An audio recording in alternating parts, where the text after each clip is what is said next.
अगर आपको भी कोई अनभिज्ञ व्यक्ति अनजाना सा लिंक शेयर करता है तो कृपया उस पर क्लिक भी ना करें। और अगर बहुत अनजाने लोग अगर आपको कॉल करते हैं तो भी आप खतरे में पड़ सकते हैं। जी हां, मैं अपराजिता हजारीबाग अपडेट्स में आपका स्वागत करती हूं और ये पूरी वीडियो अवेयरनेस की वीडियो है। ये पूरा मामला बिल्कुल ताजा मामला भी आपको देखने को मिलेगा। हमारे साथ मवारा हैं और ऐसे में इनके साथ 3.5 लाख रुपए की 1 महीने के अंतराल में ये घटना हुई है। इनकी पूरी सेविंग्स चली गई। क्या पूरा मामला हुआ था? ये 1 महीने का पहला जो अंतराल था, क्या हुआ था, कैसे हुई सारी चीजें? मैम 1 महीने पहले की बात है। मेरा कोई कुरियर आ रहा था मुंबई से, जिसको मैंने ट्रैक करने की कोशिश की। तो मतलब नॉर्मली मैंने फिर उस पर गूगल पे नंबर सर्च किया, तो जिस नंबर पे मतलब मैंने डायल किया उस पे फ़ोन रिसीव हुआ और बोला कि हाँ, हम लोग मारुति कुरियर से ही बोल रहे हैं और मैं आपको एक लिंक भेज रहा हूँ और जिस उस पर क्लिक करके आप सिर्फ 2 रुपये का वो कर दीजिए ट्रांजैक्शन, और हम लोग आपके वो डिलीवरी बॉय का कॉल आएगा और थोड़ी देर में आपका कुरियर आपका आ चुका है, कुरियर यही है, वो डिलीवर हो जाएगा। तो फिर वैसे ही किया मैंने। उसके बाद बस हो गया। उसके बाद थोड़ी देर उसने वही पूछा कि ऐसे जो भी डिटेल्स। उसके बाद फिर मतलब ना उसने कोई OTP नहीं शेयर करने के लिए बोला, बस वो लिंक पे प्रेस किया मैंने। फिर उसके बाद मैंने फ़ोन रख दिया। फिर थोड़ी देर के बाद मेरे पास कुछ ट्रांजैक्शन तो एग्जैक्टली नहीं कहेंगे बट कुछ कोड्स में टेक्स्ट मैसेजेस आने लगे।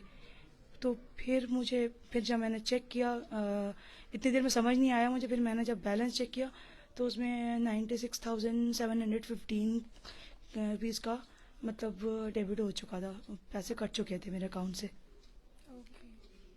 तो ये मामला हुआ। आप समझ रहे होंगे कि एक फोन मतलब एक ऑफिशियल साइट पे भी जा करके आप किसी भी नंबर पे अगर कॉल करते हैं और वो अगर आपको कोई लिंक शेयर यानी कि कोई भी ऐसी चीज करने को बोल रहे हैं या दबाव बना रहे हैं और 2 रुपए का सिर्फ ट्रांजेक्शन करना था मैम को, जाहिर तौर पे लोगों के मन में ये हो जाता है कि 2 ही रुपए का तो ट्रांजेक्शन करना है।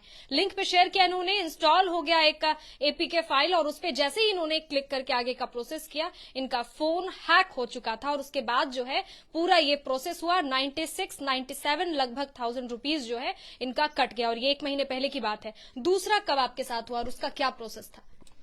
दूसरा मैम, उसके बाद घटना के बाद मैंने अपने सारे अकाउंट्स पे मतलब होल्ड लगवा दिया था। फिर मुझे कुछ ज़रूरत थी पैसों की, तो मैंने होल्ड हटाया 2-3 दिन पहले ही। उसके बाद मैं स्कूल में थी और मतलब अपना काम कर रही थी, एकदम से फ़ोन आया। हम लोग मतलब मैं थोड़ा अवॉइड ही कर रही थी इस घटने के बाद कि कॉल्स ना उठाऊं। बट ये था कि नया सेशन था और मतलब कभी कभी पेरेंट्स भी कॉल करते हैं बच्चों के लिए, तो हम लोग को उठाना पड़ जाता है कॉल। तो मैंने फ़ोन उठाया और उसने कहा कि हम कैनरा बैंक से बोल रहे हैं और आपके डेबिट कार्ड मैनेजर, आपको उसको अपडेट करना है क्या आज? तो मैंने कहा अपना नाम बता सकते हैं? तो उसने बोला कि हाँ, मैं अजय कुमार शर्मा बोल रहा हूँ। तो मुझे कुछ सही नहीं लगा, मैंने फ़ोन काट दिया। फिर उसके बाद कोई कॉल नहीं आया और फिर हम लोग 4 बजे तक स्कूल में काम होता है, वर्क होता है, तो फिर हम लोग स्कूल में ही रहे टाइम तक। फिर फास्टिंग का भी टाइम था, फिर मैं घर आई।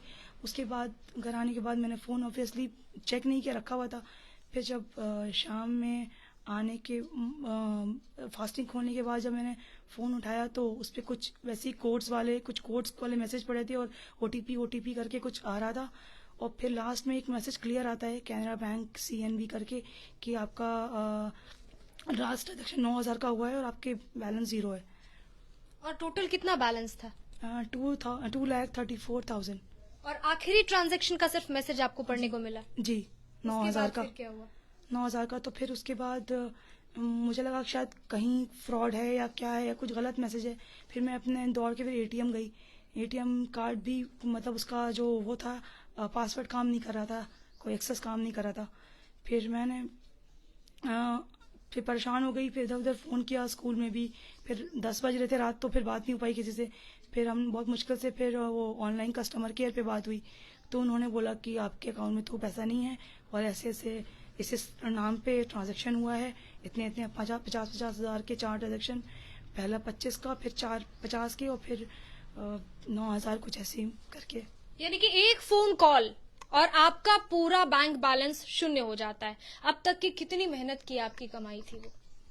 मैं करीब मैम 2.5 साल से काम कर रही थी। हिम्मत रखिए आप, और जो भी गलत किसी के साथ करते हैं जाहिर तौर पे उनके साथ भी बुरा ही होता है। अभी फिलहाल हिम्मत आप रखिए। और क्या मांग करती हैं प्रशासन से? एफआईआर कॉपी है आपका कोर्रा थाना का हाथ में। जी मैम, पहली बार तो थोड़ी सहायता मतलब नहीं मिली, नहीं समझ आया उन लोगों को। फिर जब मैंने दोबारा किया कि मेरा मतलब इतना 2,34,000 का इतना बड़ा नुकसान हुआ है, सारा सेविंग चला गया मेरा, तो फिर उन लोगों ने मेरा एफआईआर दर्ज किया, सारे मामले को समझा। और मैं फिर बैंक भी गई इस चीज़ को लेके अर्जी, तो उन्होंने कहा कि हमें एफआईआर की कॉपी आप दीजिए, फिर हम देखते हैं कि क्या कर सकते हैं। और फिर हमें अब इन्हीं पर ही उम्मीद है पुलिस कुछ कार्रवाई करे और बैंक से हमें कुछ मेरा मतलब जो भी नुकसान हुआ है वो शायद वो दे पाएँ, हमारी सेविंग्स वापस कर पाएँ। एक फोन कॉल आता है और सारा बैंक बैलेंस शून्य हो जाता है। ऐसे में ये दीपूगढ़ हजारीबाग का मामला है, आपको बता दूं। एक महीने और जब इनको फिर सैलरी की जरूरत पड़ती है, घर चलाने की जरूरत पड़ती है, तो उस वक्त में फिर ये होल्ड हटाती हैं।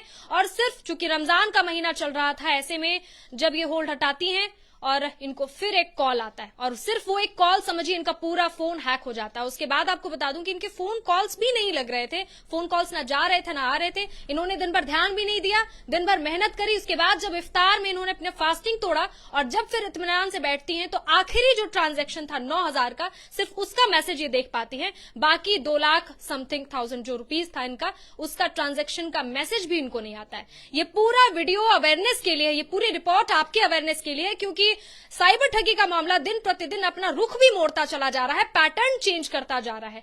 ऐसे में जाहिर तौर पे आधार कार्ड नंबर लिंक्ड होना, बैंक से लिंक्ड होना, मतलब एक फोन कॉल आकर के भी आपके साथ ये अन्याय हो सकता है। ऐसे में अब इजाजत दें और अवेयर रहें, बस यही कहना चाहूंगी। शुक्रिया।